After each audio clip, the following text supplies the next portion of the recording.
Saint Athanasius on the Incarnation, chapters 5 and 6.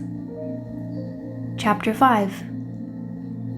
For God has not only made us out of nothing, but He gave us freely by the grace of the Word a life in correspondence with God.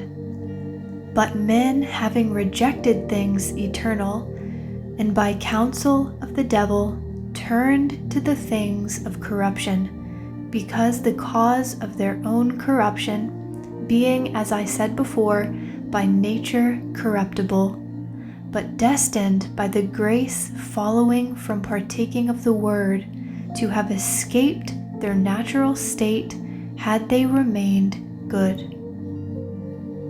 For because of the Word dwelling with them, even their natural corruption did not come near them, as wisdom also says, God made man for incorruption, and as an image of His own eternity, but by envy of the devil, death came into the world.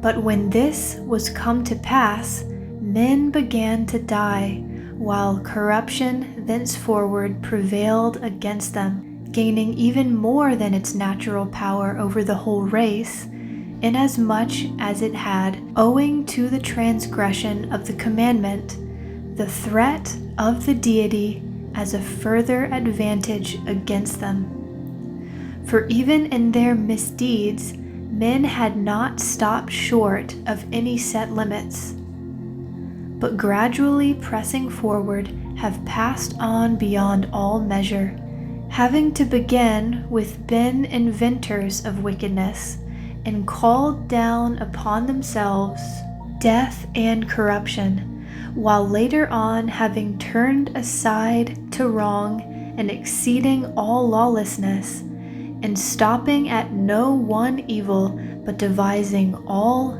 manner of new evils in succession. They have become insatiable in sinning, for there were adulteries everywhere and thefts, and the whole earth was full of murders and plunderings. And as to corruption and wrong, no heed was paid to law, but all crimes were being practiced everywhere, both individually and jointly. Cities were at war with cities, and nations were rising up against nations, and the whole earth was rent with civil commotions and battles, each man vying with his fellows in lawless deeds.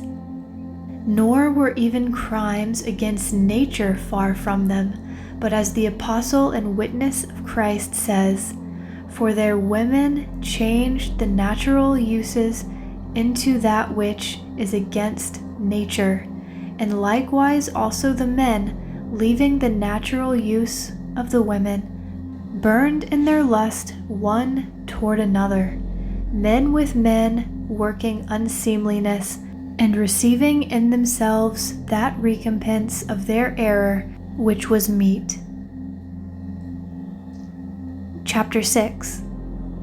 The human race then was wasting. God's image was being effaced, and His work ruined. Either then God must forego His spoken word by which man had incurred ruin, or that which had shared in the being of the Word must sink back again into destruction, in which case God's design would be defeated. What then?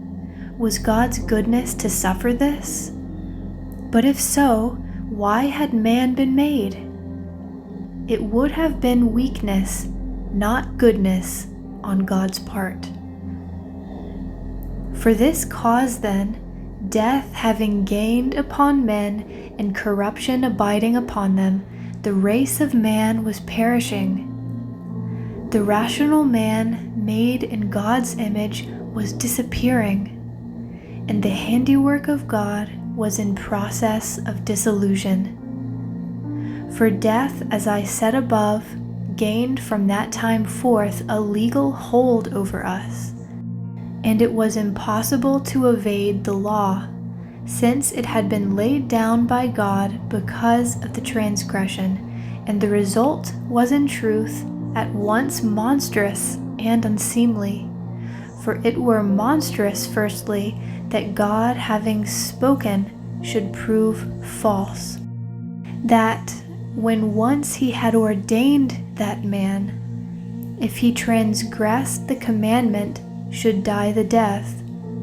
After the transgression, man should not die, but God's word should be broken. For God would not be true if when he had said we should die, man died not.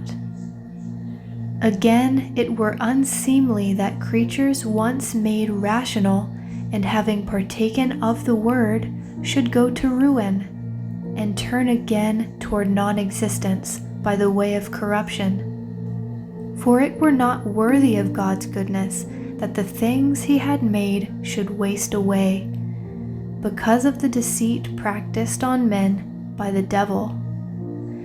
Especially it was unseemly to the last degree that God's handicraft among men should be done away, either because of their own carelessness or because of the deceitfulness of evil spirits. So as the rational creatures were wasting in such works in course of ruin, what was God in his goodness to do? Suffer corruption to prevail against them and death, to hold them fast? And where were the profit of their having been made to begin with? For better were they not made than once made, left to neglect and ruin. For neglect reveals weakness and not goodness on God's part. If that is, he allows his own work to be ruined when once he has made it, more so than if he had never made man at all. For if he had not made them, none could impute weakness. But once he had made them and created them out of nothing, it were most monstrous for the work to be ruined, and that before the eyes of the Maker. It was then out of the question to leave men to the current corruption, because this would be unseemly and unworthy of God's goodness.